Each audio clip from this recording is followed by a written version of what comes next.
There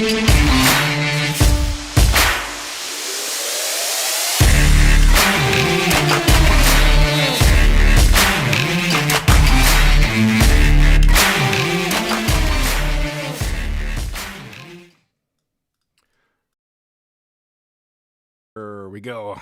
There we go. Good afternoon, good morning, depending on where you are in the world. It is the live edition of the QA, albeit it is a little late. This is going to be the May edition of the QA, and I appreciate everybody for watching.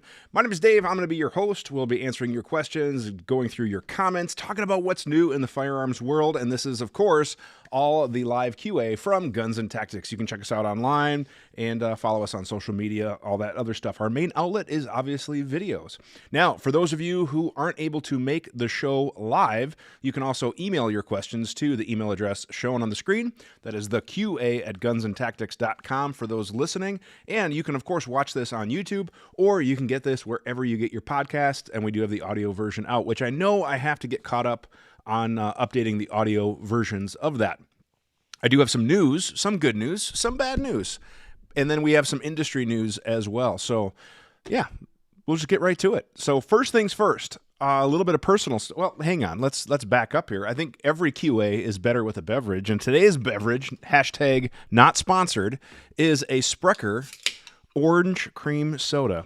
And I'm here to tell you guys, if you've never had, let me block my face so it'll autofocus.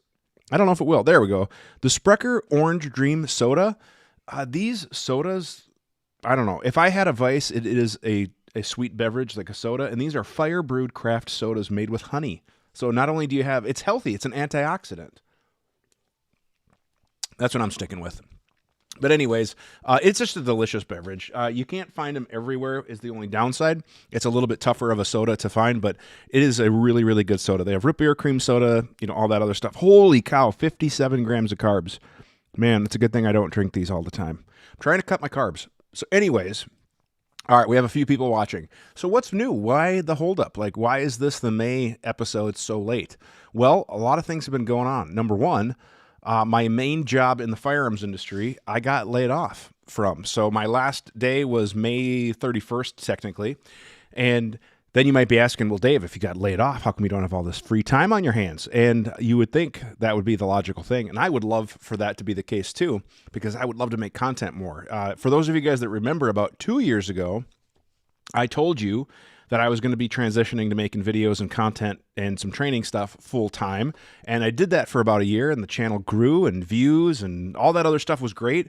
And then about a year after that, the people that I was working with had a different role for me in mind. So I kind of got promoted into that role and shifted, and that kind of took up a lot more of my time. And obviously in the last year, I haven't been able to make as much regular content, long form content, things like that, which is obviously what my passion is for, is the long form content.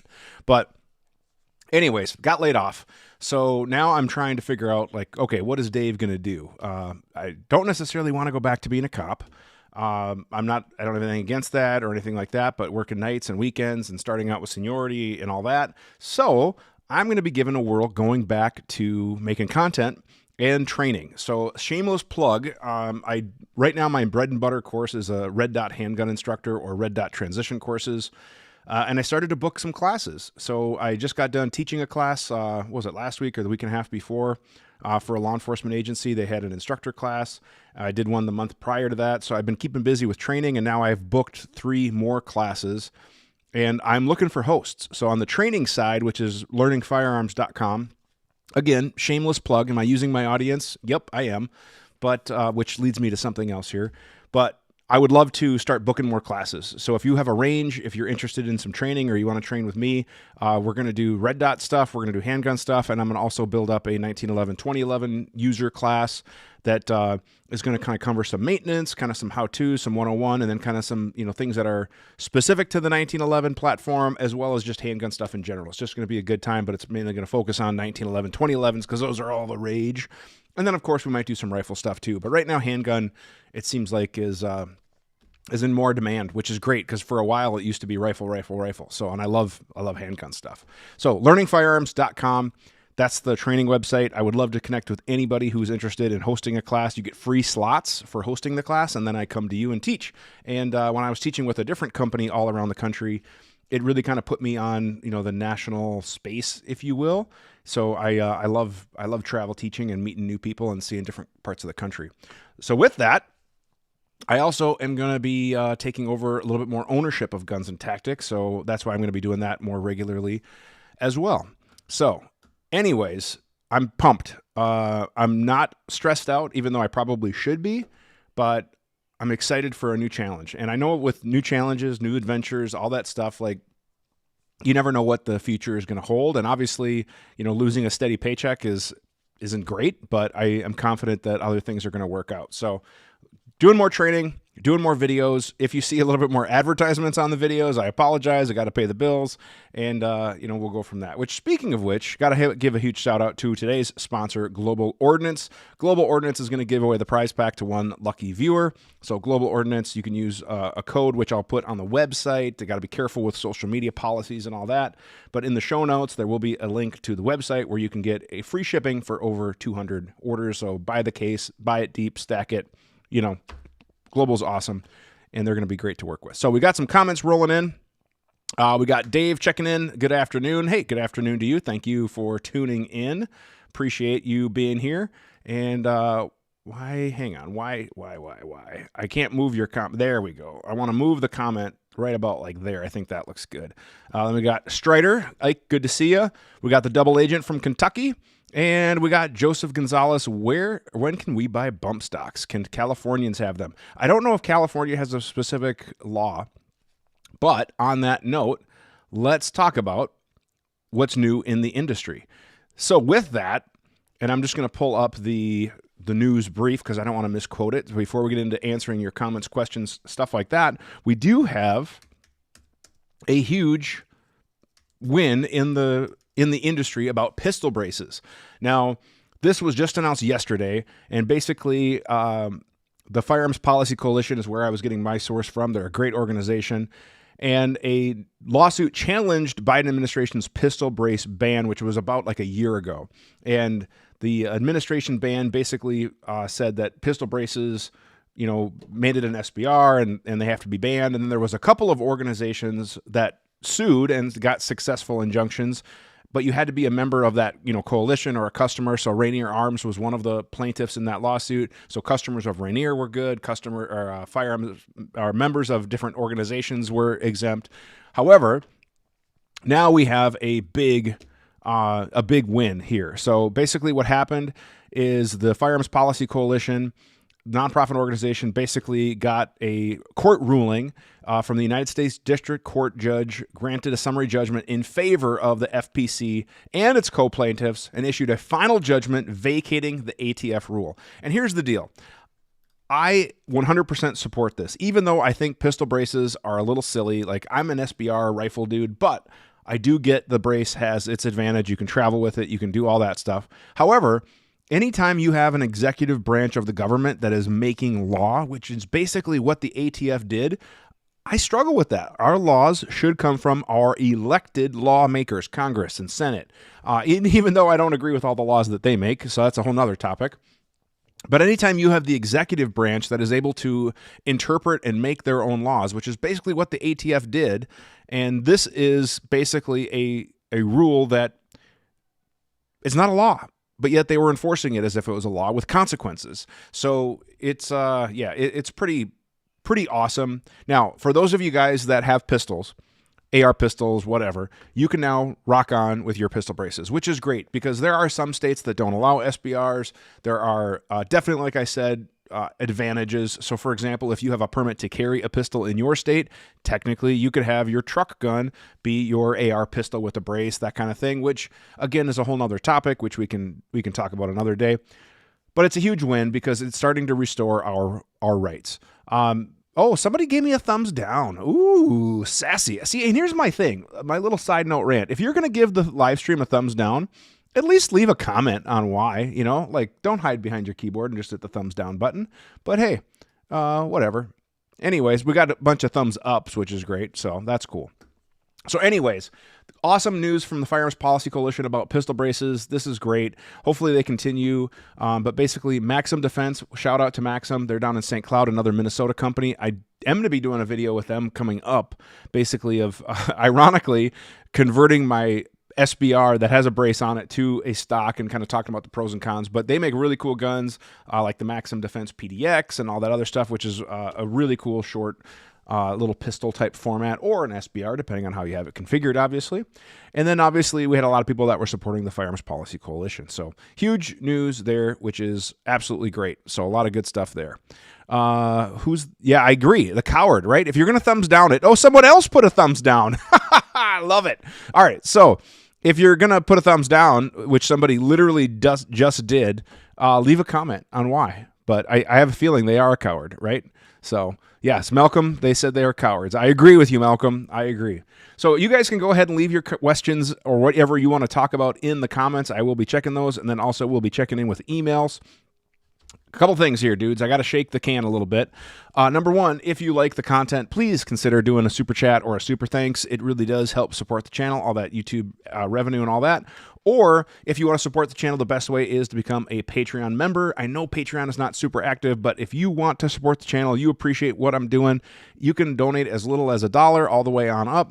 But you can go on over to Patreon, hit up Guns and Tactics, become a member, and, consider supporting us. And then once I am able to get more time, I'm hoping to have the videos updated early, so Patreon members will be able to check them out, as well as maybe a little bit more behind the scenes, kind of just what stuff is going on with Patreon. My goal is to eventually get to where I'm posting once a day there, exclusively to them, and then also starting to increase the shorts and the reels and all that kind of stuff as well. So that's the goals. Gotta have goals, right? So all that being said, thank you to everybody who is giving me a thumbs up. Oh, one more thumbs down. Man, the more I talk about thumbs down, the more I get. Oh, someone took it away now. Anyways. Razor JB, thumbs up. Yes, and I am not going to swear. This is a family-friendly show, but I appreciate what you're doing. Oh, and now they just had it. Thanks. I just had it stuffed. Anyways, dudes, we'll be answering your questions. And if you're giving me a thumbs down, well, shame on you. Shame on you. I give you shame. I don't know if it really makes a big difference or not, but what do you guys want to talk about? Leave a comment in the comment section. We'll go ahead and throw those comments up. We'll answer your questions. And before we get to those, let's check in with our email questions, which, again, if you are not able to catch the show live, the best way is to email your questions, and that email address, again, is theqa@gunsandtactics.com. Let me make sure it's centered there. You can email it in case you're not listening live, and go from there. All right. So speaking of emails, let's catch in here. Kevin sent a lot of questions. Kevin, I know I'm not going to be able to get to them all, so I want to make sure I'm upfront with you there. And this one might be a record because obviously we had a long transition with this. I think we got to this one. All right. What are some good insurance recommendations for someone transitioning from the government LE side to teaching citizens? I personally insure through Firearms Training Association or Firearms Trainers Association. I believe their webpage is like FTA Protect, either .com.org, something like that. But if you Google FTA Protect, that's who I get my insurance from. And I haven't had to make claims or anything, but I have a really good communication, whereas some insurance companies, they don't even read what I send them. The previous company I was with, I sent them my privacy policy, my this policy, my waiver, my that, this, that, the other thing. And like within 10 minutes, they gave me a cookie cutter stamp of approval. And I know they didn't read it because I even put a little Easter egg in my privacy policy just to see if someone was reading it. Whereas Firearms Trainers Association, not only did they call me out on that Easter egg, but then they actually gave me feedback on like my waiver or safety rules where you could actually tell that they actually read it and reviewed it. So I did like that a lot. Let's see here. Kevin also asked, how do you establish a shoulder weld for an AR? That's probably a video topic of itself with how I teach fundamentals of that. So that's that. And then you did ask a question. When someone in the gun world refers accuracy or precision in the terms of MOA, is that MOA radius or diameter? Nobody has been able to answer that question for me, not ever. And I'm kind of surprised because it's pretty much industry standard that we're using diameter, not radius.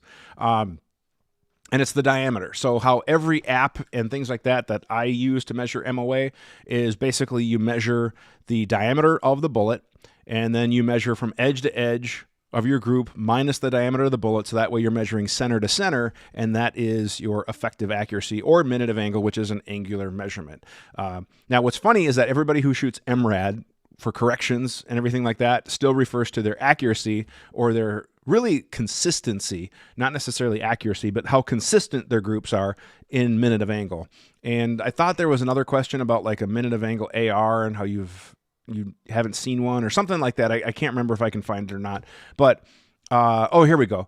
What do you think about the one MOA challenge where every sub MOA AR or bolt gun claims that they have the equipment, but nobody in the last 2 years has been able to win the $100 prize of a 5-shot group inside one MOA at 100 yards? And I guess I'm kind of struggling here because even on like some videos, I've posted groups of under that, like with the Seekins, or even the Voodoo was hovering right around there with the 22. So, and even like when I did the Nomad Tie review, my 308 was shooting under inch groups at 100 yards, and I think I even had the little target with measuring there. So I got to be honest, I'm kind of struggling to understand the context of that. I don't know if that's a regional thing. I don't know if there's a different aspect that I'm missing, but on a shooting controlled position with a bag or a bench or a bipod or whatever, if you have a good quality rifle with good ammo, I don't think the sub MOA thing is impossible. And I've shot groups that good. So yeah, I'm kind of struggling, man. If you want to elaborate or anything like that, let me know. Other emails here quick. I'm going to kind of hover over who else emailed in. And again, Kevin, a lot of questions that I don't think I'll be able to get to. But let's see here. This one was from Jeff. Jeff is wondering if I still recommend the Nomad frame. And basically what the Nomad frame is, it is an aftermarket frame that is Glock pattern, and you will be able to put your own slide parts, things like that. What I liked about the Nomad frame, ergonomics. The grip felt great. It had a really good texture. They feel really nice. My original one did have some holster compatibility issues, which is obviously kind of a bummer. But I did like the frame overall. And what's cool is that they're available in different colors and options. And the new ones, I actually have one of the new Gen 5 compatible frames, and I need to build that out and find a slide for it. But it feels really good. And it's my understanding that they've upgraded the trigger guard, so that way that holster compatibility is no longer an issue. So hopefully I'll have some updated on that. It's in a parts bin of videos to make. So that's, I have a lot of those in the parts. Other new stuff, I guess, just in general, kind of catch you guys up here, is I did get some new stuff in. I am sadly having to send back my Voodoo Priest. That was a demo, like I said in the video, and they're recalling that. They have another purpose for that, but I am getting a new version of the Voodoo Priest, and I loved my demo version of the Priest so much that I'm actually buying that one. And some companies send me stuff, I get to keep it, I disclose that. Some companies it's a demo, and that's just how it works sometimes, right? I'm not a million plus channel, so I don't get all this stuff for free and charge people for reviews. And I've accepted that, right? But I liked the Priest so much that I ordered a new one and I bought it, and it has arrived and it feels great. And they've done some enhancements to it that I don't think I'm allowed to talk about, because I believe I'm one of the first ones to have some of these parts and upgrades and stuff. But I am, man, super pleased with what I'm seeing. As far as 2011, 1911 type guns go, that Voodoo Priest, oh, what an underdog. I don't know how they're not more of a household name, because they have some really good stuff going on. And even talking to the Smiths and stuff at Voodoo and some of the players now, because they've had some ownership change and management stuff, it is super, super cool to see what they have going on. And I really am excited to see that. All right, so we are a nice beaver. Yes, I love my shirt. I love Duluth Trading Co. I wish they would sponsor me. Hashtag not sponsored. They totally should. But anyways, all right. Would I ever make videos on clone rifle builds? On clone rifle builds and parts. Are you into clones? I personally am not super into clones, because, and here's why. I have nothing against clones. If you are into clones, that's totally awesome. But for me, a clone is making a clone of what worked for somebody else. Now there's like the SOP mod clones, there's like, the various Global War on Terror clones and all that other stuff. And that's super cool. But when I build a rifle or a pistol or configure it, I shouldn't say build, probably configure, I configure it for me. Like I like what I like. And Even when I was going through my safe the other day, because believe it or not, I know it sounds crazy, I'm downsizing some ARs. I know. Weird, I know, but I just find myself always going towards these few, and after I've done video content on them or whatever, like I said, I might need to come up with other income streams, so I'm kind of selling some old demo equipment. But anyways, the clone thing, I'm not a collector per se, and I have nothing against collectors, and I know it kind of sounds like anti-gun dude if I say that, but I'm a user. Like, I like going to classes, I like teaching classes, I like going to matches when I can, I like training, and I use my stuff. So I build and configure my stuff based on what works best for me and how I like to use it versus collecting the clone stuff. Now, that being said, there are some really good clone builders, collectors out there who build some really cool stuff, and I certainly appreciate that. And that's what's cool, dudes. It's America. If you want to build and collect clones, rock on. Like, you totally should. So I don't know if I ever will, Joseph, but maybe we could try to find somebody who has a cool clone or something like that and go from there. Or maybe, I could show you how I configured some stuff. So like one of the gun projects I have coming up is modernizing the MP5. And I posted a reel on it, what I did to mine. And of course the comments were like, you ruined it. Oh, you ruined your MP5. And that's how I perceive their tone of voice. I don't know. They could be like, you ruined your MP5. I don't know how they really sound, but I know how they sound in my head. So that's a good question. All right, Dustin is here. I'm late. Yes, I do have the pounder, so that's what it is today. And this is my last one. And I did find, Dustin, the corner store, which I think you were up here before, and they do carry Sprecher. So I do have a source within 5 miles, which is great. Otherwise, I'd have to make a trip to Quick Tip. All right, this one's from Sean. I don't understand how people think bump stocks fire as fast as full auto. The trigger still has to reset. Therefore, it will never fire as fast. It's basically slam firing, or hence what we used to call bump firing. Ba-dum-bump. Oh, hang on. I might even have that. Do I have that? I can't tell. Is it making a noise? Oh, here we go. No. Come on, man. There we go. Oh, my gosh. Clown shoes over here. Amateur hour. But the bump stock was basically bump firing. So, yeah. All right, Sean, all the way from Wichita, Kansas. I've had no issues with my Nomad. Yes, that's right. And honestly, dude, yours turned out really good. It looked really good. I liked your Nomad build. All right, let's see here. Yes, California still has a law. Yes, they do. And actually, speaking of laws that suck, Minnesota, I believe, just passed a law, and I don't know if it goes into effect August or January. I believe it's January. Binary triggers. Lame. So I tried to actually do a video. I'm hopefully going to still be doing it because I have some time. But the company is just like, hey, for legal reasons, you either have to send it back or sign an affidavit that you're going to sell. And I get it. They want to cover their rear. But it just sucks because it's just, I don't have a lot of them. I think I only have one.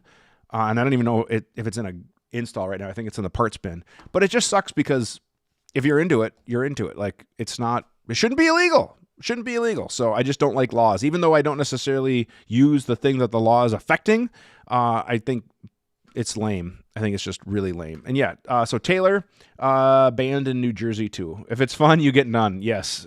Oh my gosh. So I traveled to New Jersey. I taught a class there. This was probably 1.5 years plus ago. And your laws there are kind of weird. Like, even for me going as an FFL, teaching a LE class, like, I was trying to get clarification on what I could bring, what I couldn't bring, what I should bring, what I shouldn't bring. And the left hand totally doesn't know what the right hand was doing. And I kind of, I didn't get really hung up at the airport or anything like that. But, some questions were asked and all that other stuff. So New Jersey is kind of weird. But anyways, I like manufacturer clones like the M4A1 Block 2 RIS2, or even like oh yeah, okay, that's fair. That's fair. I kind of like that. And honestly, one of the guns that I want, and I haven't pulled the trigger, to buy yet, but I've always wanted just an old school 20-inch rifle AR-15 with like a front sight post and regular hand guards and a regular fixed stock. Like the old original M16 clone. For whatever reason, I've always wanted one of those, but I know I would shoot it once and then it would just sit in the safe. So I haven't justified getting like some old Colt build or whatever, but that would be like the one clone thing I want. And I used to have a rifle similar to that when I shot service rifle matches. Like, I'm dating myself here. This is over 20 years ago. Man, I'm getting old. This kind of sucks. But 20 plus years ago, I did some service rifle matches, and I built up a clone AR, and it was an accurized build, and I stopped shooting those service rifle matches. So thus I sold that, and I don't necessarily regret it because that rifle wasn't like super, super nice or anything like that.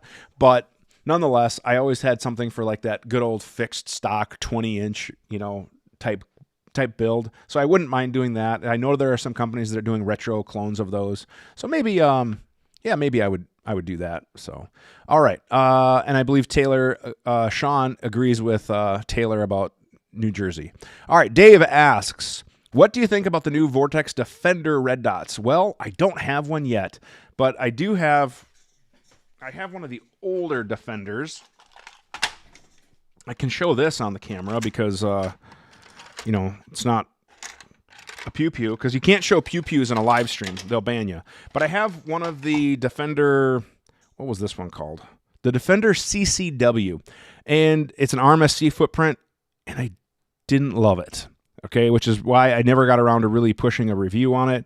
Battery life was okay. Basically what I do is I turn them on and I leave them in a bin for a while and kind of see how long they last. And then the other thing with this Vortex, with the CCW, is the refresh rate on the emitter. Now, if you're just looking at it, you see a dot, but if you start to move the dot around, most of the dots out there, it would look, just like a stream. And it's a little choppy with the video frame rate. But what it would look like on this and on the Shield is you would see, basically it would start to like blink. It would look like a dotted line. And in reality, is it that big of a deal? No. But does it bother me? Yes, it just does. I just find it annoying. Just what it is. So hopefully the XL has a better emitter, and they do that to save battery, right? I get it.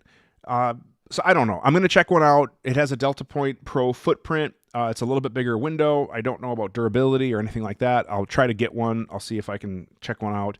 But I don't know. I'm a little torn. But the price point looks pretty good. I can't remember what street price is, but I know MSRP and everything else looked pretty good. And I've known about that for a while. I just wasn't allowed to talk about it. And they have some other stuff. There's a lot of people that may have other stuff in the works that I'm not supposed to talk about that are coming. So red dots are going to continue to evolve, especially for the handgun space, which is great. So I've known about the XL, and I don't know. I'm not saying I have a bad relationship with Vortex. I know some of the dudes who work there, but I'm not on like their early evaluators list or anything like that. Let's see here. What do you think about the supposed nitrocellulose shortage? Oh man, well, I do have that on the list. So basically what Real Platinum is talking about is, dudes, buy your ammo now. I'm not joking. Like, I'm not trying to fearmonger or anything like that, but especially for the inner circle of the QA people who are listening, buy your ammo now. There is components, nitrocellulose being one of them, that it's going to be tougher to get powder from sources. And supposedly there was a powder plant fire somewhere overseas. I don't know all the details, but powder is going to be tougher to get. And next year it's going to start to hit us. So I would definitely recommend getting your ammo now. Buy it cheap. I mean, and I know it's not as cheap as it used to be, but it's cheaper than it was, and stack it as much as you can. So if you have the funds, if you have the ability to get your ammo, please, please, please start to stock up. I can't stress that enough. I know it sucks, but it's going to get tougher and tougher to find, and it's going to be more expensive here in the coming future. So it is a real thing. Not a lot of people are talking about it, but I know of talking to industry people who are trying to like either get more of it or make large orders or whatever. The industry is talking about this shortage, but the public is not. So you heard it here first, thanks to Real Platinum, which brings me to my next point, which is Global Ordnance. They are awesome for supporting the show. And if you make an order on Global's webpage using code GTAMMO, you get free shipping on anything over 200. So free shipping using code GTAMMO. That's GTAMMO. GTAMMO from Global Ordnance. They support this. They're providing the prize for one lucky question asker, which is always awesome.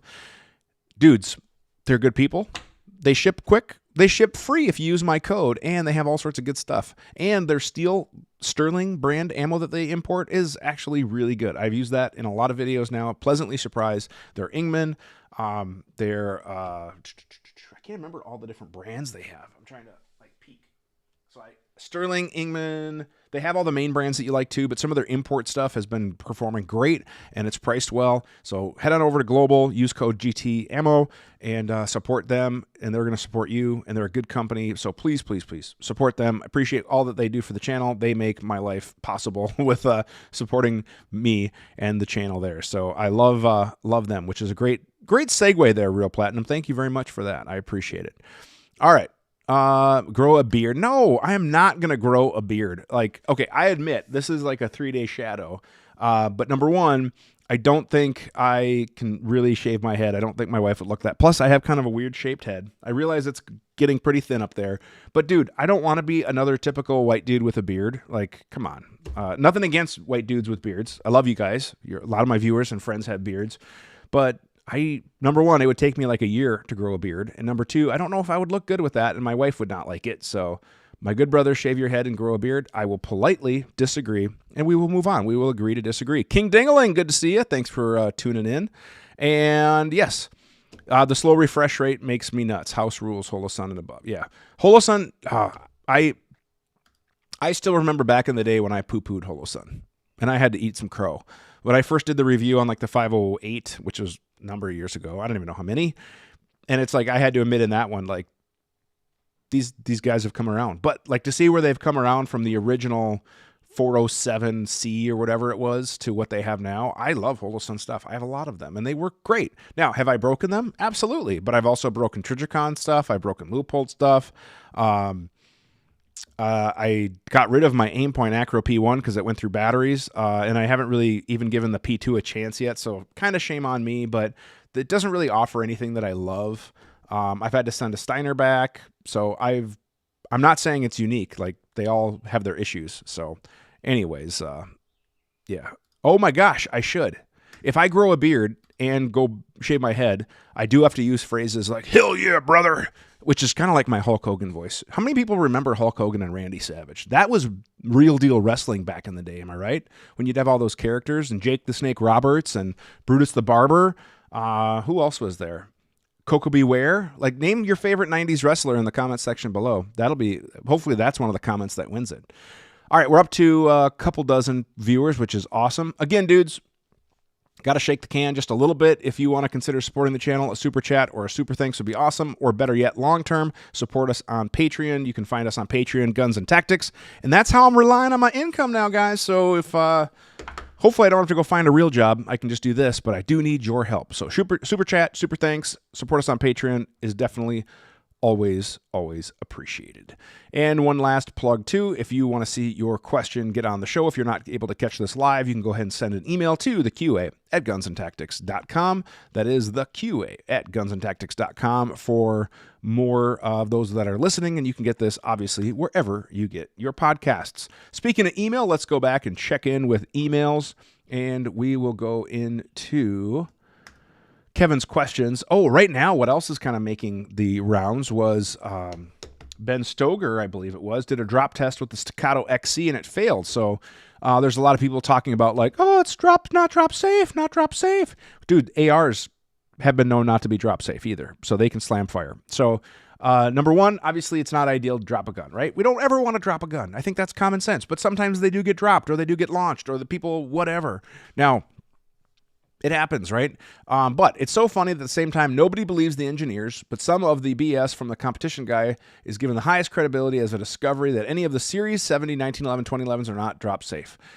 Maybe those firearms development engineers were right. Now, for those of you guys that don't know, Kevin, I believe, is an engineer, so he has a little bit of engineer bias.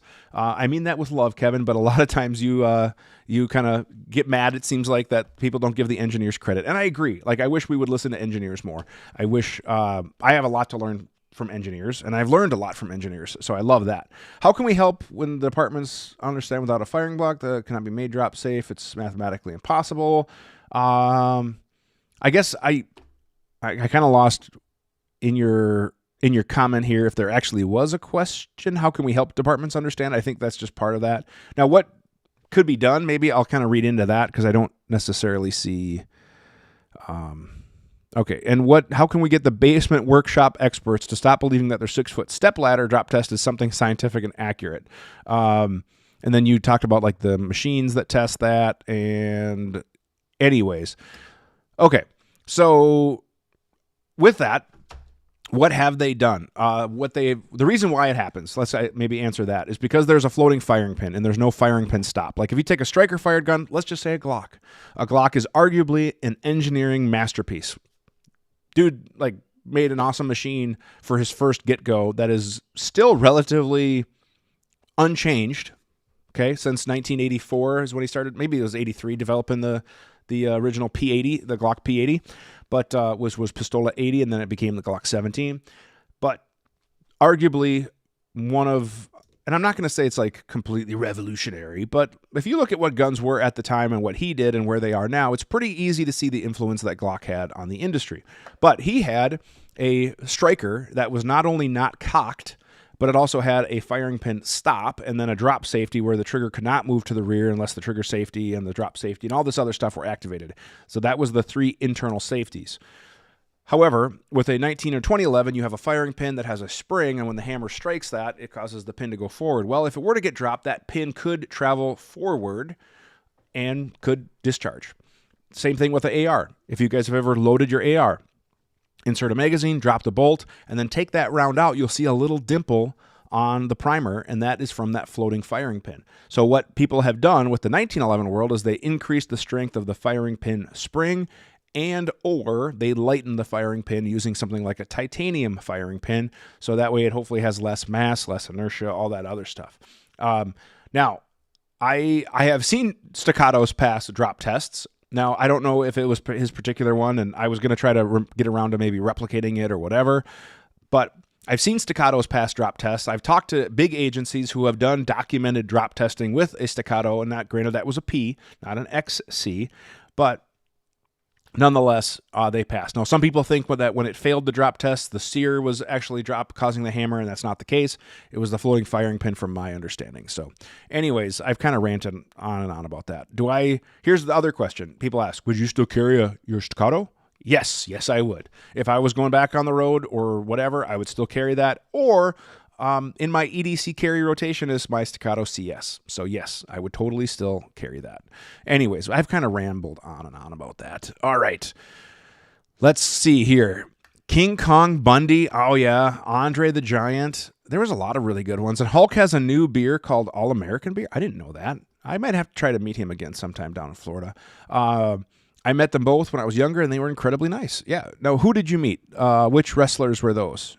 Maybe, I don't know. I met Hulk Hogan once. Super nice dude. I was really shocked. I met him at a restaurant in Disney World when he was taping Tropical Thunder, or Thunder in Paradise? No, Thunder in Paradise. That was his TV show. Tropic Thunder was the movie. But I'm pretty sure it was Thunder in Paradise. He was making that TV show, and he was down there. And super nice dude. I'll tell you the story maybe another time. All right, isn't that why we always were taught to respect weapons and it's best not to drop them? Yep, I get it. And absolutely stuff could happen, in a fight or whatever, so we get that. All right, Just Fly Low. Hello, Dave. Hello to you. Dudes, you guys got to leave some questions or comments of what you want to talk about. So that's what we need to do. Ivan Putski, the Polish Power. See, isn't it nice to reminisce about WWF? Remember the old WWF with Mean Gene? Not before it converted and went back, and I don't even know how it all went, but I just remember the banter and everything with all the characters. So, Kevin Nash, and paid for his dinner? Wow, man. King Dingaling, if you ever meet me, you can pay for my dinner. It sounds like you got more money than Kevin Nash. But anyways, what else do you guys want to talk about firearms related? I'm trying to think what else is in the news. Speaking of other events in the news, GunCon is coming up this last weekend in June. I can't remember the exact dates. Let's look it up so I don't misquote you. But I'm wondering if anybody here is going to GunCon. I believe it is the 28th and 29th. The 29th is the public day. So we have GunCon coming up down in Iowa. It's sponsored by the Gun Collective and Brownells. So it's going to be down at the Brownells campus in Grinnell, Iowa, which I've never been to Iowa, but I'm looking forward to going to. Or hang on. I've never been to Grinnell. I've been to Iowa. I've taught a couple classes there, attended some. It's a great, lovely state. I don't think it's quite sweet corn season yet, so I'm a little bummed about that. But if anybody's going to GunCon, sound off. And I know there's not a ton of people watching, but if you're watching this afterwards and you catch it and you're going to GunCon, leave a comment. Let's meet up. I will be there. A lot of your other favorite creators will be there. It's a smaller show, so I'm assuming you get to see everything. And I'm looking forward to seeing what's new and making some contacts and meeting some people. So if... yeah, Dustin, you've never been to Iowa. I had to correct myself. I've never been to Grinnell, but we had a lovely road trip down to Iowa not that long ago where we had tasty tacos. Shout out to anyone who's from Iowa. And we had some pounders on the way down, if I recall. All right, they say it's fire brewed. I don't know what fire tastes like, but I like it. If this is what fire tastes like, isn't that what the kids say? This is fire. This is fire. Anyways, I'm rambling now. All right, King Dingaling. Technical difficulties. Little click happy. Any thoughts on the Bull Armory 2011s? Yes. I just got one. So what's crazy is, were you watching, was it 2 QAs ago where the dude from Bull Armory made a comment? I think it was 2 QAs ago where someone... Dustin, you're getting me distraction. Someone from Bull Armory made a comment and actually watched the QA and like said, hey, this is, I don't want to name his name, but he's like, hey, this is Bull Armory and, you know, something, check it in. And I thought that was really cool. Well, anyways, him and I connected since, and they sent me a pistol to evaluate. It's a TAC Pro SAS2, and I've shot it. The thing shoots like a powder puff gun. Like, holy cow. It shot great. I was pleasantly surprised at the recoil. This is the ported version, so yes, there will be a video on that coming out. I'd like to get about 2,000 or so rounds through it before I publish that video, but I'll probably get to around to publishing some shorts and things like that on it. For those of you guys that don't follow me on Facebook, Instagram, or YouTube, I try to upload reels, shorts, whatever they're called on whatever platform. I'm going to try to get better at doing those near daily, which I was doing before. Not only do they help growth, but it's kind of a good way to show off kind of some sneak peeks of what's coming up for long format video. My passion is and always will be long format video. But the Bull Armory stuff looks pretty nice. I initially I'm impressed so far. So we're going to be doing a gun nerd review on the Bull Armory. But yeah, right now, if you were asking me like, would you buy one? You know, yeah, I would. They're different. They're a little different than Staccato or some of the other brands out there. And we'll talk about some of those differences. But as far as a good 1911 double stack type pistol, they appear to be another great option from our friends in Israel, which, by the way, support Israel. We stand strong with Israel, right? Hopefully they are able to maintain their position of advantage and keep the good fight going forward. So I support them. At least you can do whatever you want. I don't want to get all political. I try not to do politics and stuff like that on the show. But anyways, Bull Armory so far has been impressing me. So yes, there will be a video coming up on those. So that, and hopefully some entry level options as well. But like I said, I got the Voodoo Priest. I have a SIG X5 coming up. I have the Bull. I'm trying to think what else. I did have another 1911 company reach out to me, a high end company that's not very well known, asking me if I wanted to review one of their guns.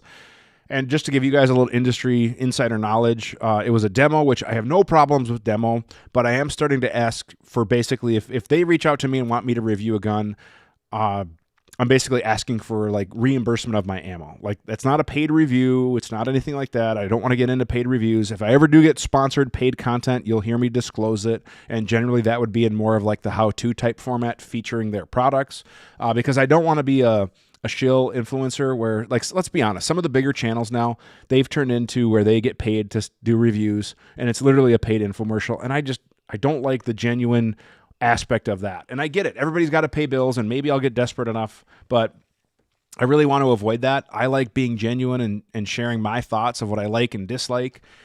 So goes from there. But I did ask for like some ammunition expenses, and I haven't heard back. So we'll see what they say. I just, from a business perspective, I just am to the point where I have to start thinking, okay, how can I make this profitable and not lose money? Because if they send me a gun, I have time to shoot the gun, ammo expenses, editing time, all that other stuff, and ad revenue is not a thing for me. So I have to figure out, what I'm going to do that way. So that's why I'm blessed to have like a sponsor like Global Ordnance that helps me with some ammo and things like that. But that's stuff I got to start to think about, is how I can, basically make this little business more profitable, especially if it's going to be my full-time deal now, right? So that's that. So King Dingling, great question. I kind of went a whole way around there. Probably didn't mean to do that. All right, Hulk Hogan and Randy Savage. Yes, I think those were they were rivals for a long time. And you remember when they came together and they were like in the ring and they're all skeptical, and then they finally came together? That was an iconic moment. And yes, I may have forgotten something at the hotel. You dirty. What happens in Iowa stays in Iowa, Dustin. All right, here's the quick story. Dustin and I are down road tripping. We're in Iowa. We go to a class. And I think to myself, I have all the guns in the case. And I'm going to put the gun case right behind the door in the little nook. So when you open the door, it hides the case, and that way it'll be out of sight. It'll be out of the way. Nobody worries about it, whatever. And all of a sudden we're driving to class, and I get there, and all of a sudden I look in the back of the truck, and there's no gun case. And then the light bulb moment goes off. They're in the little nook in the closet of the hotel room. Usually when I travel, I put the gun case at like the foot of the bed, so I have to literally trip over it so I don't forget it when I go teach a class. Because nothing is more embarrassing when the instructor shows up and says, "Hey, I forgot my gun." And I don't want to be that guy, because I've been that guy in other cases where I've forgotten stuff. So I try to have like a system. And sure enough, this system, I didn't follow my system and I forgot it. So I had to leave Dustin at the class. He had a loaner from somebody else. I beat feet, drove back, got the case. And then it turns out the coolest thing was when I got back, I think I missed like 10 rounds. I missed some lecture, some zeroing lecture. And then it's like, he was like, "Dude, you missed like 10 rounds. And I was like, "Oh, all right. Well, good deal." Let's see here. Yes, you have their axe, the Glock clone. It was the best. Yeah, so, all right, I like it. And I haven't checked out their Glock clones. I was more interested in their 1911. And again, he's referring to Bull. Dude, look at this, man. This is from David G, little super chat. Thank you so much, man. I really appreciate that. And, your 50th birthday, you got a Staccato P. Thanks, man. So, huge shout out to David G. I really appreciate the super chat, man. Hey, as you know, the old saying goes that Geddy Lee used to say, $10 is $10. So I'm really glad I was able to help you out with your research. And the Staccato P is a phenomenal pistol. I really hope you're enjoying that. And I love it. And look at this. D Hobbs is going right back at it with another matching that super chat with another $10 that he loves that story. So thank you very much to David G and Dustin for the super chats. I really appreciate it. Appreciate your support.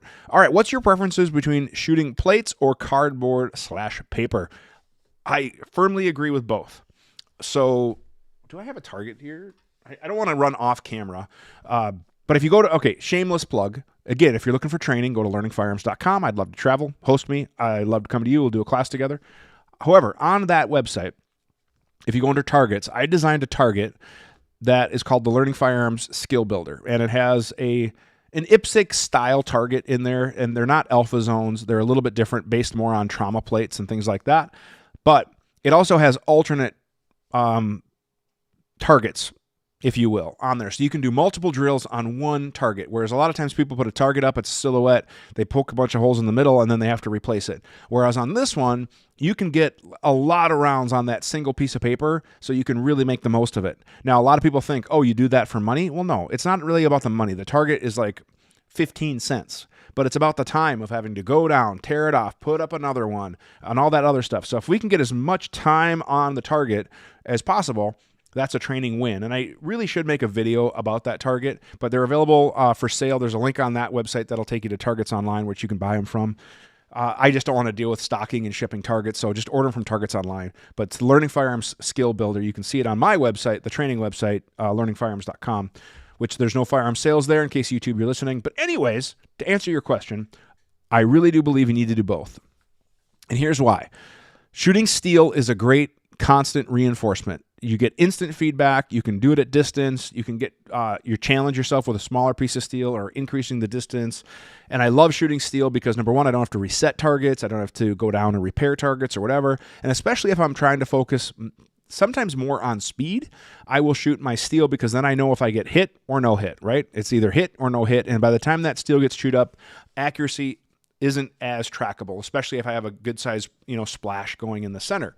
So I love shooting steel targets, especially because it's easy, it's convenient, all that stuff. So I have nothing against shooting steel.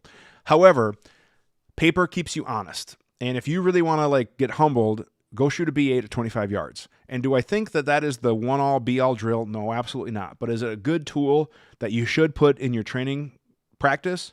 Yes. Because if I can shoot, let's just say a 98, 99, I don't shoot hundreds all the time. But on a good day, I'm shooting like 98, 97 on a B8 at 25. So if I'm really focused, I can do that. But then when I go to shoot one of my timed drills, like a 5x5, which again, I need to make a video on that drill as well, because I use that in all my classes and a lot of students have questions about it. I noticed that, well, man, I was able to hit a B8, 9 ring or better, or 10 ring most of the time at 25 yards. But yet when I get under the timer and I have this bigger chest size-ish plate target, I notice that my groups open up a little bit. And if anything, the 5x5 should be easier because I have a bigger target. So there is a balance between that steel and paper. The paper is going to keep you honest. And when I go to warm up, when I have limited range time, limited ammo, I personally have a few set of drills that I do that I've either developed myself or gotten from other trainers that I admire. And those are my go-tos because it gives me an opportunity to see how I stack up against last week or against last month, or if I'm having a bad day today. Or if, man, I know I could normally shoot this at this standard, and now I have this new piece of equipment. Is the equipment holding me back? Or did the equipment make an advantage to where it's like, man, I've never shot a drill that good? So I definitely think paper is good because it gives us the actual accuracy metrics of the paper. And here's a secret that I'll tell you guys, and I tell it in some of my classes, but not all. The holes in the paper will still be there when you're done shooting, so you don't have to be in a hurry to peek, okay? I don't have the self-healing papers, but anyways, yeah, that's kind of my preference. I think a healthy mix of both. Do I think shooting paper at 100 yards is a humbler? Yes. But do I think you can accomplish with a 12-inch plate at 100 yards to really try to focus on your fundamentals? Absolutely, right? So I do think there's a good mix of that. And that's what I used to really love about 3-gun is that you'd have a mix of paper, hoser targets, as well as like little 4-inch plates, knockovers, that kind of thing that you'd really kind of have to work on. So I really do like that. All right, King Dingling. This is a question for David G, which again, thanks again for the super chat. Staccato is a great brand, run with myself. And I love it when you guys talk to each other in the comment section because it kind of just builds the community. So I really do like that. All right, this one's from Real Platinum. What do you think of the plastic reactive targets that self-heal? I think they're kind of cool too, especially if you want to add some realism that you can make a mark with them. So we used something similar when I was training with Louis Auerbach. He had the Meanie Greenies, but we would put t-shirts and stuff over them, and we would put a paper target on the inside, so that way you could actually see, okay, you didn't get that instant feedback because the shirt would absorb the holes and all that other stuff. But then once you looked at the paper or the cardboard, you could actually see, man, was my hits target effective? And if I was shooting from an angle and things like that. So anytime we can add more dimensions, more, realism to some training for certain scenario drills or whatever, I'm all for it. Absolutely all for it. So yeah, I think they're very nice, and especially because they give you options. Now, honestly, there's a part of me too, and let's face it, we all watch Garand videos, right? Obviously, his content format has changed over the years, but the autonomy dummies or whatever that he has with like the bones and the guts and everything, like those things look really cool. I don't know how much they are. They're a little out of my budget just yet, but I gotta admit, they're pretty cool. So I do kind of like that function. Let's go back to emails quick, and then we're coming up on the hour, so we'll probably wrap this up here pretty soon, unless you guys keep wanting to go. Let me see here. Let's see if we have, I want to make sure if anybody else had some questions too. And then again, Kevin, I know I'll get to some of yours as well. This one is from Elijah. Just watched your Should I Co-Witness video, which was very helpful and fairly new. I have a Glock 19 Gen 5. Taught me to co-witness. My main question is, the Holosun SCS MOS is a good optic to get, or is that? Do you have any other recommendations? I'm pretty sold on Holosun as a brand. So yes, here's the deal. The SCS MOS is their optic that basically you take the filler plate off, it goes right in. What I like about it is goes right in. You don't have to worry about it. And heck, there's even no batteries. It has a little battery inside that solar charges, goes from there. What I don't like about it is the window is a little small, but you can use standard height sights. So just use really low profile sights. They'll be out of the way, tucked to the bottom. You don't need to worry about co-witnessing them because the dot will be a little higher. But what's cool is that's it. It's set it and forget it. You take it out of your holster, it comes on, you can adjust it. Now, the new ones have an override mode where if you do get washout, you push the button and it makes the dot super bright, which is great. That was a nice feature to add. I have one of the earlier versions that doesn't have that, and I can get the dot to wash out. So once they made that version, and I don't know if they called it a Gen 2 or not, but it was some sort of a production change, the SCS would be fine. Would I have any problem putting it on an EDC gun? Nope, not at all. Would I put it on a duty gun? Probably not. And with a duty gun, I do want a manual setting, and I want a little bit bigger of a window just because it just makes it a little easier to work, if you will. So on a duty gun, I prefer like a 508 is just generally my go-to. I love 508s. They're great. I have a bunch of them. The 507 Comp is another nice one as well. You get a bigger window, but it's not quite as durable. But as far as an EDC, like I have an SCS MOS on a 19 that I carry. I've recommended that setup to friends. And again, what's great about it is it's set it and forget it. It's just done. You take it out. You don't have to worry about it. Give it some sunshine every now and again at your range session. It'll charge up, and they're no fuss, no muss. So is it bad? Absolutely not. But we have had them in classes when we're doing low light and things like that where we get that dot to wash out. So that is where I would necessarily have a little bit of pause from a LE duty perspective or whatever. And I'm starting to despise the term duty grade. It's like the new mil spec. It gets thrown around and people don't understand it and whatever else. So yeah, it is what it is. Let's see here. Kevin, I think this was one. No, hang on. Instructor apprentice training. If someone comes from a non-experienced police or civilian perspective and desires to become a legitimate and competent firearms instructors, what are some genuine ways they can apprentice and also teach themselves how to be a decent instructor and a positive asset? I did like that question. First off, I would just get involved. So find an instructor that you could just say, hey, can I come schlep targets for you? I'll come reset targets. I just want to learn from you. I want to see how you teach, do something like that. We would joke. We used to call it the range bitch. And I don't like to swear, so I apologize. But we would joke about that. And actually, Dustin has joked that he's been my range bitch time or two. Trevor, if you're watching. And yeah, they definitely, I loved having them around because when I would need help throwing up resetting paper, targets, getting something, whatever, and sometimes they would help me out too, where they'd bring me a Gatorade and be like, hey, dude, you need to keep drinking. So anyways, so there's definitely that. But that's a good way to learn. And you can go to different instructor schools, which there's some schools that just hand out paper. If you show up, you get the piece of paper, you're good to go. Personally, for me, when you come through an instructor class that I teach, you have to earn it. You have to pass a written test. Depending on the class, you have to pass a presentation and a lesson plan, as well as a shooting assessment. And not everybody passes the assessment, so they get kind of a remedial training plan, and that's just is what it is. So I don't make any apologies for it, but if you want to get an instructor piece of paper from me, you got to earn it. So that is what that is.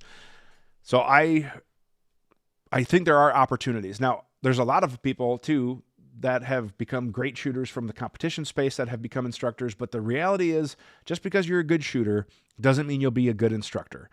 However, I will say that I really do believe in order to be a good instructor, you still have to be a pretty good shooter because nobody is going to give the credibility. Like, let's be honest, dudes. If you go to a class and you're paying a lot of money and your time to go to a class and the instructor demos and shoots like crap, how much credibility are you really going to have in that instructor? Let's be honest. Are you really going to go and they're going to say, yeah, dudes, I may not be the best marksman, but I can teach you to be the best marksman. Are you really buying it? Are you really buying it? So I do think in order to be a good instructor, you do have to have a pretty solid skill set. Do you have to be the best shooter in the world? No. You don't have to be. You have to be pretty awesome, okay? I'm not going to lie. That's going to help. But have there been times when I've done a timed drill in class and I've had a student beat me? Yeah. I'm not the fastest dude. I'm not maybe the most accurate all the time, or I shank around from time to time. It happens. And I own it. And I congratulate the student when they do it because that means they shot awesome. And that's what it's all about. If we can get them to shoot awesome. So you got to check your pride as well a little bit. So that's that. So, but you do have to have a pretty solid skill set. I really, really do believe it. All right. So that's a good question there, Kevin. And let me make sure if we got any other emails because I don't know. And you asked about the 30 by 30 program, Kevin. I have no idea what that is. It might not be a regional thing up here, but I've never heard of the 30 by 30 program. And yeah, helping an instructor pass, when someone asks to donate urine, dude, no one's ever asked me to donate urine. I don't know. Again, the experiences you have in Illinois, man, they are crazy to me. They are absolutely crazy to me. Let's go back to comments here. And I apologize, Dustin. I apologize. You are the director of logistics. That's correct. Director. There we go. Director of logistics. All right, let's go back to comments here. Okay, the plastic targets, we talked about that. Okay, here we go from King Dingling. What's the truth on when Moss in the Wilson combat video about slamming the slide on an empty pistol? Here's the deal. Do I think some people are trolling? Yes. But is it good on a 1911, 2011 to slam it? No, it's not. And I did talk about that in my 2011 new shooter guide video. But basically what happens, and here's the thing, like when you first hear that, you're like, wait a minute, I can't drop the slide on an empty chamber, but yet I can shoot the gun? Come on. It doesn't make sense, does it? Right? The logic of it doesn't make sense. But here's what's happening with the 1911, 2011. The sear surfaces are about 20 thou of engagement, okay? And when we slam them, we have more metal on metal, and we could, over time, cause some premature wear. When we're firing the gun, number one, the sear is not in the same position because the trigger's being held back. No matter how fast you want to reset the trigger, that's the reality when the gun cycles. Number two, the brass will also act as a buffer when it feeds, so now the slide is stopping when the brass is chambered and locked versus just metal on metal. So I personally tell people when I hand them one of my nice 1911, 2011 pistols, whatever, you can dry fire it, you can do whatever you want, just don't drop the slide on an empty chamber. Now, if it happens every now and again, oh well, okay, it's not going to end the world. But over time, it is not great. And it's poor etiquette. So do some people do it to troll? Yep, absolutely. And maybe what I could do is I could meet with a gunsmith, and maybe we do a video kind of like the Smith Buster format that Brownells does, and we just drop the slide like a shit ton of times, and then we measure and see what kind of wear, if any, and we that'd be kind of cool to do. That'd be a really good idea. I'm gonna have to see if I can tag team with somebody and figure out how we could do that, where we drop the slide so many times and we maybe can then start to articulate and measure what happens with that. So, man, good question. Good idea. I like it. See, this is what I love about doing the live QAs is I get a lot of good ideas. Yes, the small window on the SCS, but stock iron sights. Yep, exactly. And I like the SCS for that. 2,500 for those gel dummies. Man, well, when you have Garand Thumb's money, he can do it. All right, made it. A little late, though, but that's all right. Good to have you back, D-Tom American. Appreciate it. All right. It's hard to take someone to the top of the mountain if you haven't been there. Yeah, so that's, I'm assuming, back to a training, thing that, yeah, if you're not a solid shooter, it's pretty tough. Now, that being said, I will add to this. I have had some students who basically have said things like, bruh, I would never train with somebody who hasn't been in a gunfight. Okay, got it. So is that like a prerequisite to become an instructor? So immediately if someone is in a gunfight, they're automatically a great instructor? Look, I get it. It gives you a lot of unique experience. It gives you some perspective. Totally will never dismiss that. And have I learned some things from instructors who have been in combat or in shootings or whatever? Absolutely. But I've learned a lot of things from talking to people who have been in shootings, in combat, whatever, and I try to transfer that.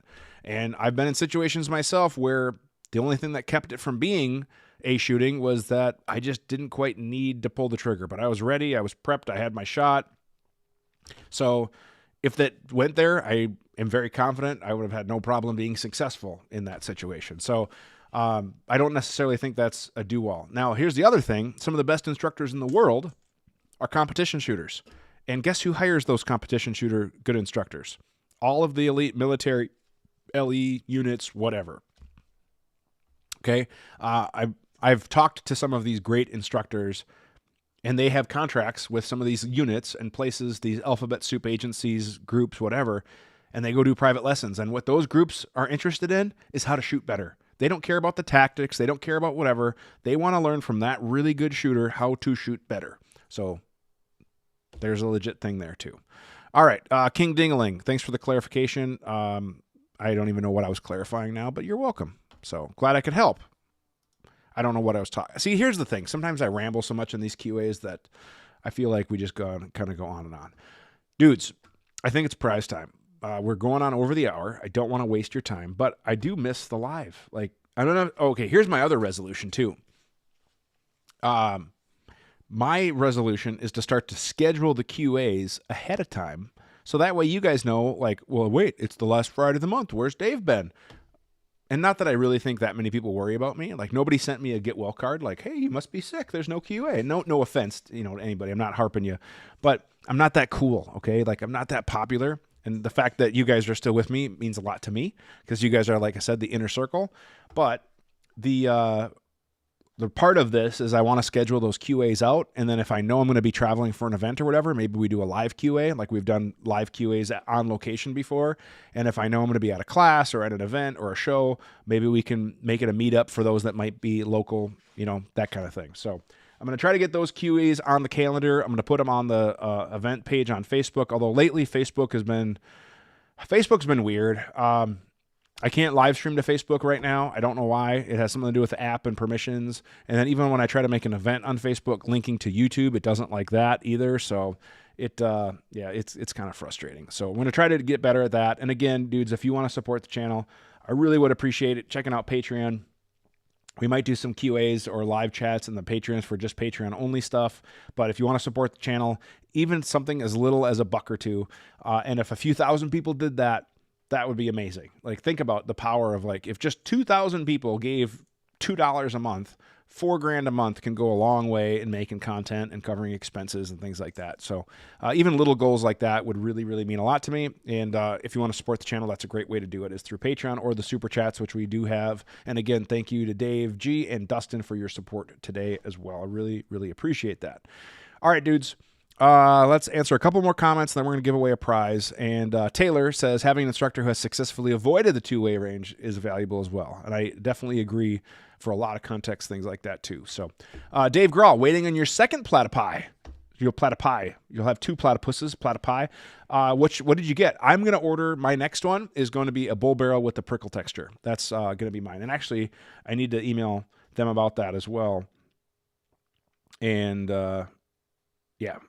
So I'll figure that out. So let me pull up the rules here quick, and then we're going to select a random number. So here's the rules for the QA. Thanks to, again, our sponsor, Global Ordnance. All right, a lot of comments to go through here. We're going to select our random comment.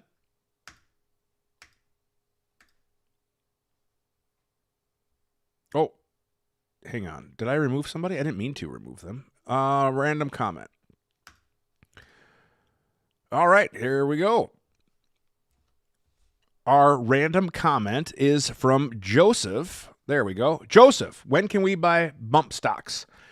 Can California have them? Joseph, you are the winner. And I apologize, D-Tom, you were up there for a second, but as I was scrolling and before I hit the selection, I clicked yours. So if you're mad about that, hit me up. I'll send you a little care package too. But Joseph is our winner. So Joseph, if you're still watching, please email the QA@gunsandtactics.com, and we'd love to get your email address or contact us there. And again, that's the best way to get your question on the show. Email us at that address. And Joseph, email me with the screenshot of your username so I know it's you. I'll get you in touch with the great people at Global Ordnance for supporting the show. There it is. And we'll make sure they get you a lovely, lovely, lovely prize pack. Hang on now. What? There we go. Let's make this logo a little bigger. Nice.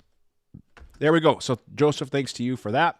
Or thanks to Global for that. Joseph, thanks for winning. Make sure you email me. I appreciate it. And then, yeah, Dave, you got a bull and prickle with the RMR. That's exactly what I'm going to get. Bull and prickle with the RMR. That's what I'm going to get too. Dudes, any other questions before we call it? Go ahead and leave a comment real quick. Otherwise, we're going to call this. And I got to make my screenshot here. And we'll kind of go from there. And then, by the way, shameless plug, if you are interested in training with me, learningfirearms.com. I would love it. I should make a graphic. I don't know why I didn't. And I'm going to update that. And we do have some classes coming up. I believe one of them in Kansas is open enrollment. So I'm doing a red dot instructor down in Kansas. And I have a red dot instructor in Minnesota and Iowa that are LE. So if you know anybody there, but the open one. And then we might do like a red dot skill builder, some 2011 stuff, like I said. So I'm always game to build and put together classes. I just need ranges to go to. And that's where you come in, hosting me to get a free slot. Plus we'll hang out, have a good time. So I'm going to smile quick for my screenshot. There we go. Got my screenshot there. I'll add that to the thumbnail. And I think that's going to do it because I don't see any more questions. Thank you guys very much for watching this live edition of the QA. I really do appreciate it. Always love hanging out with you guys. We'll see you in a couple weeks at the end of the month, which, by the way, I think the end of this month is going to be GunCon. So the live QA might be live from GunCon. What do you think about that? I think that's what we're going to do. I think we'll do a live QA from GunCon, and we'll good to go from there. Sean, Montgomery County, what I want to say, a place called Coffeyville. I don't know where Coffeyville is, but I'm assuming they have coffee there. They better have coffee, right? And a good dot for the P10. Holosun 508 would be great. The RMR HD is like my favorite open emitter optic right now for duty-ish. The SRO is always good. The 507 comp is good. So those would be kind of like my top 4-ish. The 509 is pretty solid. The only thing with the 509 that I've been seeing lately is the clamping surface. If it starts to shift, you can start to have a little bit of a failure there. So there's that to be considered for the closed emitter optics. Yeah, good question there, William. Got to sneak you in at the end. So, Sean, hit me up if you want some more info, and I can get you more. All right, dudes, that's going to do it. We're a little over the hour. Thank you guys very much for watching the live episode of the QA. We'll see you in a couple weeks live from GunCon, and we'll go from there. Have a great day.